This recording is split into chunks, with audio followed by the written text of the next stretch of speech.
ॲग्रोस्टिकच्या माध्यमातून शेतकऱ्यांना शासन वेगवेगळी मदत आणि अनुदान देण्याचा प्रयत्न करत आहे। मात्र या ॲग्रोस्टिकच्या माध्यमामधून जी एक फार्मर आयडी शेतकऱ्यांसाठी उपलब्ध करून दिला जातोय, त्यामध्ये मोठ्या प्रमाणामध्ये अनधिकृत फार्मर आयडी जी काय खाजगी केंद्राकडून निर्माण करण्यात येत आहे, त्या संदर्भात बोलण्यासाठी आपल्यासोबत शिवसेना ठाकरे गटाचे आमदार प्रवीण स्वामी आहेत। सर, काय सांगाल, केंद्र शासन असेल किंवा राज्य शासन असेल, शेतकऱ्यांना फार्मर आयडीच्या माध्यमातून त्यांची काही जी इत्थंभूत माहिती आहे शेतकऱ्यांची किंवा मदत आहे ती मिळते, पण आता याच फार्मर आयडीमध्ये अनधिकृत फार्मर आयडी देखील आता क्रिएट होत आहेत, त्यामुळे जी काही शेतकऱ्यांना मदत मिळते ती आता होताना आपल्याला पाहायला मिळत नाही। काय एकूण सांगाल त्याविषयी?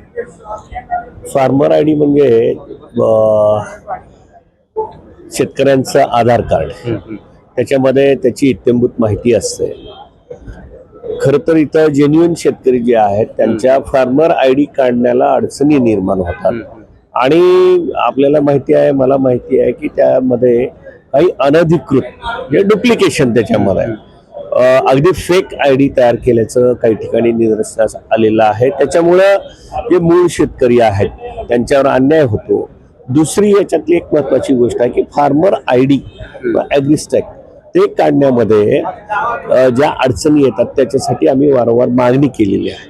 आता कृषी मंत्र्यांनी उत्तर दिलंय की आपण विभागवार त्याच्यासाठी विशेष शिबिरं अभियानं घेऊन फार्मर आयडी काढूयात। पण माझं म्हणणं पुन्हा असेल की हे काढत असताना एक पॅरलल यंत्रणा आपण म्हणल्यासारखं त्याच्यामध्ये फेक फार्मर आयडीची यंत्रणा कार्यान्वित आहे, त्याला रोखण्यासाठी सरकारनं विशेष प्रयत्न केले पाहिजे। बाकीच्या महाराष्ट्रातला जर बऱ्याच ठिकाणी आता ते फार्मर आयडी आहे जे फेक आहेत असं निदर्शनास येत आहे, तुमच्या मतदारसंघामध्ये काय स्थिती आहे? कारण की तुम्ही ग्रामीण महाराष्ट्रामध्ये येतात, उमरगासारखा जो शेती प्रधान असणारा तो तुमचा मतदारसंघ आहे, त्या मतदारसंघामध्ये काय स्थिती आहे? अगदी माझ्या भागामध्ये 80% शेतकरी आहेत, त्याच्यामध्ये उमरगा आणि लोहारा 2 तालुके आहेत। उमरगामध्ये बऱ्यापैकी फार्मर आयडीचं काम झालेलं आहे, तिथं जेन्युइन आम्ही काढण्याचा प्रयत्न करतो। वारंवार अधिकाऱ्याच्या मिटिंगा घेणं, कृषी अधिकाऱ्याच्या मिटिंगा घेणं, तहसीलच्या मिटिंगा घेणं, पंचायतच्या मिटिंगा घेणं, त्याच्या माध्यमातून त्याच्यामध्ये फेक आयड्या निघून आहेत त्याच्यासाठी आम्ही प्रयत्नशील आहोत। पण लोहारा तालुक्याची एक वेगळी अडचण आहे, तिथं जेन्युइनली त्यांचं रजिस्ट्रेशनच होत नाही। त्याकरता आता कृषी मंत्र्यांना आम्ही विचारलेलं होतं, त्यांनी उत्तर दिलेलं आहे की आम्ही त्याच्यासाठी विशेष शिबिराचं आयोजन करू आणि तसे टॅब्स ओपन करून देऊ, ज्या माध्यमातून सगळ्या शेतकऱ्याचे फार्मर आयडी निघतील आणि त्यांना त्या योजनांचा लाभ घेता येईल। अर्थसंकल्प सादर झाला, या अर्थसंकल्पामध्ये शेतकऱ्याचं पीक कर्ज माफ करण्यात आलेलं आहे। तुम्हाला काय वाटतं, 2 लाखापर्यंतची माफी केली ती पूर्ण आहे, समाधानकारक आहे, काय वाटतं?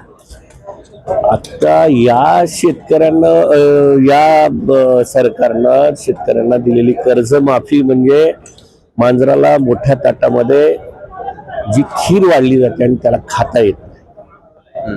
किंवा आपण दुसरं एक उदाहरण देऊ शकतो की 2 लाखाची कर्जमाफी दिली, सरसकट दिली का, त्याला अटी शर्ती, त्या अटी शर्तीमध्ये किती शेतकरी वगळले जातील याचा कोणालाही माहिती नाही, याचा थांगपत्ता नाही। दुसरी महत्त्वाची गोष्ट, आमची मागणी होती जून 2026 पर्यंत जे थकबाकीदार शेतकरी आहेत त्यांची आमची मागणी होती 2 लाख मागं दिलेला आहे, आता 3 लाखापर्यंत करावी, 1 लाखापर्यंत त्यांना नियमित कर्जदारांना लाभ देण्यात यावा। हा सगळा बंगाल त्याच्यामध्ये वाटतो। माझं आणखी एक म्हणणं असेल की 2 लाखाच्या पुढे जर कर्ज असेल, समजा 3 लाख आहे, तर 3 लाखातून 2 लाख वजा करणे, 1 लाखाची बँक सेटलमेंट करणे आणि त्यांचं कर्ज शून्य करणे, हे जर सरकारनं केलं तर खराच शेतकरी आनंदित होईल असं मला वाटतं। त्यापेक्षा किंबहुना सरकारनं याच्याकडे लक्ष दिलं पाहिजे की शेतकरी कर्जबाजारीच होऊ नये, त्याच्या शेतीमालाला योग्य भाव, त्याला आता AI तंत्रज्ञान आलेलं आहे, त्याच्या माध्यमातून त्यांची शिबिरं घेऊन त्यांना योग्य मार्गदर्शन करणं, शेतकऱ्यांना मूळतः सक्षम करणं हे आता अपेक्षित आहे। धन्यवाद, तुम्ही आमचे संवाद साधल्याबद्दल। हे होते शिवसेना ठाकरे गटाचे आमदार प्रवीण स्वामी। मी गुणवंत दांगा, DRB न्यूज, मुंबई।